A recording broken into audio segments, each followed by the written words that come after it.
Shikon lart në qiell në një natë të kthjellët, larg dritave të qytetit dhe sheh një njoll të turbullt pak mbi yjsinë e Andromedës. Nuk duket shumë. Është mezi një gjurmë drite e shpëndar, më e zbetë se hëna, më e vogël se grushti yt i shtrirë. Mund ta injorosh lehtësisht. Por ajo njoll e vogël dhe e turbullt është gjëja më e largët që syri i njeriut mund të shohë me sy të lirë. Është galaktika Andromeda, e njohur edhe si M31, dhe përmban afërsisht 1 trilion yje, 2 herë më shumë se rruga e Qumështit. Ajo që shihni kur e shikoni nuk është e tashmia. Është dritë që doli prej andej saktësisht 2.537.000 vjet më parë. Në atë kohë, Homo heidelbergensis, paraardhësit e drejt për drejt të njerëzve modern, ekzistonin ende në tokë dhe Homo sapiens i parë nuk do të shfaqe për 2 milion vjet të tjerë. Ajo dritë ka udhëtuar për më gjatë se sa ka ekzistuar specia jonë. Dhe sot do të flasim pse, pavarësisht gjithë zgjuarsisë son teknologjike, arritja e kësaj është për qëllime praktike krejtësisht e pamundur. Limi një pëlqim, abonohuni dhe shpëndajeni. Le të fillojmë. Para se të flasim për arsyet pse nuk mund të arrijmë Andromedën, duhet të flasim për distancat. Dhe për këtë duhet ta shkatërosh plotësisht ndjenjën tënde të hapësirës. Filloni me këtë. Distanca nga toka në hën është rreth 384.400 km. Apollo 11 mori 3 ditë për të arritur atje në vitin 1969. Duket sikur është shumë. Tani le të mendojmë për diellin. Është rreth 150 milion kilometra larg. Me shpejtësinë e Apollo 11 do të duheshin më shumë se 60 vjet për të arritur atje. Po fillon të bëhet e pakëndshme. Por dielli është vetëm një nga 200 deri në 400 miliard yje në galaktikën tonë. Yli më i afërt me sistemin ton diellor është Proxima Centauri, 4.24 vjet dritë larg. Një vit dritë është distanca që drita përshkon në një vit me 299.792 km në sekond, do me thënë rreth 9.46 trilion kilometra. Për të arritur në Proxima Centauri me anijen kozmike më të shpejt që kemi ndërtuar ndonjëherë, sondën Voyager 1, që udhëton me rreth 17 km në sekond, do të duheshin afërsisht 75.000 vjet. Dhe ky është yli më i afërt. Andromeda është 2.537 milion vjet dritë larg. Bëni vetë llogaritjen. Është një figurë që truri i njeriut nuk është i pajisur ta përpunojë në mënyrë intuitive. Nëse rruga e Qumështit do të ishte sa madhësia e Evropës, Andromeda do të ishte në Amerikën e Veriut. Ndoshta po mendoni, në rregull, nëse nuk mund të vazhdojmë me raketat e sotme, thjesht do të ndërtojmë anije më të shpejta. Do të arrijmë 10%, 50%, 99% të shpejtësisë së dritës.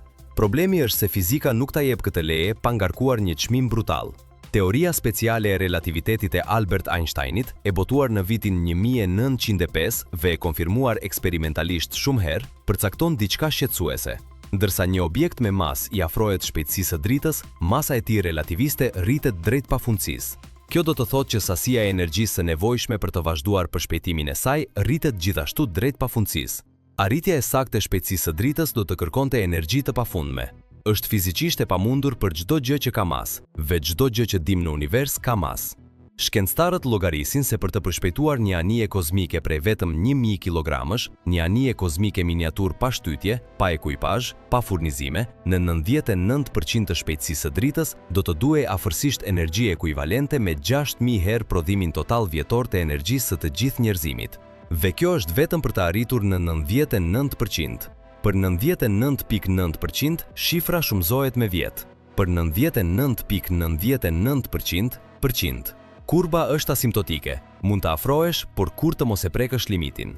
Në rregull, le të supozojmë se injorojmë pjesën e energjisë së pafundme dhe supozojmë se disi magjikisht mund të udhtojmë me 99.999.900% të shpejtësisë së dritës. A do të arrinim te Andromedat? Po, por me një kurth makabër që Einsteini e kishte parashikuar tashmë. Relativiteti special përfshin një fenomen të quajtur zgjerim kohor. Koha kalon më ngadalë për një objekt në lëvizje në krahasim me një vëzhgues në qetësi. Sa më shpejt të lëvizësh, aq më ngadalë kalon koha për ty. Në shpejtësi afër asaj të dritës, ky efekt bëhet dramatik. Duke udhëtuar me 99.999.900% të shpejtësisë së dritës, antarit e ekuipazhit të anijes mund t'i duhen ndoshta disa qindra vjet subjektive, varësisht saktësisht nga përqindja e c që arrini. Por në tokë, në rrugën e Qumështit, në universin që lë pas, do të kenë kaluar më shumë se 2.5 milion vjet. Kur të arrini në Andromeda, qytetërimi që ndërtoi anijen tuaj do të ketë qenë i vdekur më gjatë se sa ka ekzistuar Homo sapiens. Nuk do të kishte askush që të priste, nuk do të kishte sinjale radioje, nuk do të kishte asgjë që do ta njihni si shtëpi, dhe nëse do të përpiqeshit të ktheheshit prapa, i njëjti proces do të përsëritej. Për udhtimin e kthimit, edhe 2,5 milion vjet toksore. Zgjerimi i kohës nuk është fantastiko shkencor. Ai matet çdo ditë në orët atomike të satelitëve GPS, të cilat duhet të korrigjohen vazhdimisht sepse ato orbitojnë me shpejtësi relativiste. Është reale dhe është një pengesë aq brutale sa energjia e pafundme. Lini një pëlqim, abonohuni dhe shpërndajeni. Edhe nëse do ta zgjidhnin problemin e energjisë dhe do ta pranonin problemin e kohës, ekziston një pengesë tjetër që dokumentarët e shkencës populore shpesh e injorojnë: mjedisin ndërgalaktik. Hapësira midis galaktikave nuk është një vakum i përsosur. Ai përmban gaz hidrogjeni, pluhur kozmik dhe grinca jashtëzakonisht të shpërndara me energji të lartë, me dëndësi prej vetëm një atomi hidrogjeni për metër kub. Kjo t'ingëllon si pothuajse asgjë, dhe me shpejtësi normale është kështu. Por me shpejtësi relativiste, ajo pothuajse asgjë shndërrohet në një mur rrezatimi vdekjeprurës. Me shpejtësi afër shpejtësisë së dritës, çdo atom hidrogjeni që godet trupin e anijes suaj do ta bëjë këtë me energjinë e një grince rrezesh kozmike, me energji të lartë. Është vlerësuar se duke udhëtuar me 99% të shpejtësisë së dritës nëpër mjedisin ndërgalaktik, ekuipazhi do të merrte një dozë vdekjeprurëse rrezatimi brenda pak orësh. Do të ishte sikur të kaloje nëpër reaktorin e një centrali bërthamor me shpejtësi të plotë. Mbrojtja e nevojshme për të mbijetuar atë udhëtim prej 2,5 milion vitesh dritë do t'i shtonte anijes një masë kaq të madhe sa që problemi i energjisë do të shumëfishohej deri në pikën e absurditetit. Disa probleme mund të zgjidhen me anë të inxhinierisë. Ky nuk është një prej tyre, me fizikën që njohim ne. Lini një pëlqim, abonohuni dhe shpëndajeni.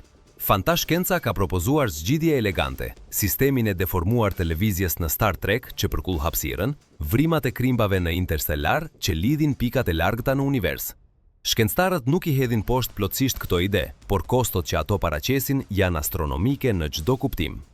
Në vitin 1994, fizikani Miguel Alcubierre publikoi një punim matematikisht të vlefshëm që përshkruante se si një anije kozmike mund të udhëtonte më shpejt se drita në nivel lokal pa shkelur relativitetin special, thjesht duke tkurrur hapësirën përpara saj dhe duke zgjeruar atë pas saj.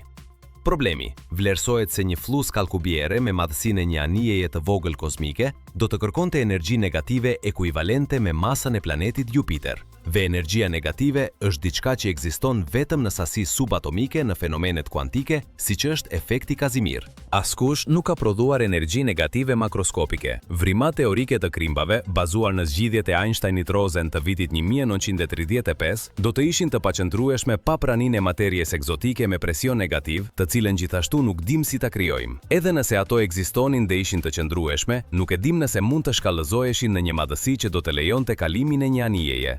Shkencëtarët besojnë se nëse vrimat e krimbit ekzistojnë në natyrë, ato do të ishin në madhësi subatomike dhe do të shembeshin në fraksione sekonde. Ato janë matematikisht të mundshme, fizikisht të arritshme për ne, të paktën me atë që dim sot, ato nuk janë.